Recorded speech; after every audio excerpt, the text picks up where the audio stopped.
उससे भी ज्यादा घटियापन मेरी बहनों तक पहुंच गए। मैंने अपनी बहनों को वैसे कहा, मैंने कहा देखो मुल्क से बाहर चले जाओ। वो तीनों खड़ियां, नहीं हम फेस करेंगे, हम नहीं जाते।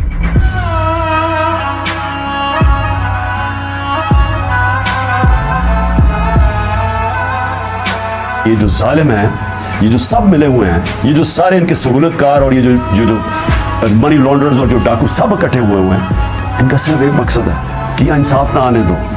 इंसान का बड़ा मकसद होता है, वो जुल्म का मुकाबला करता है, वो जहाद करता है और वो एक माशरे को जिंदा कर देता है।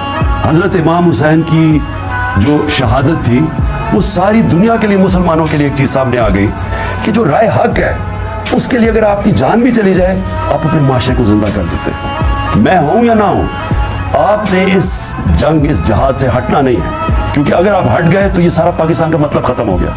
फिर ये बहुत बड़ा धोखा था पाकिस्तान।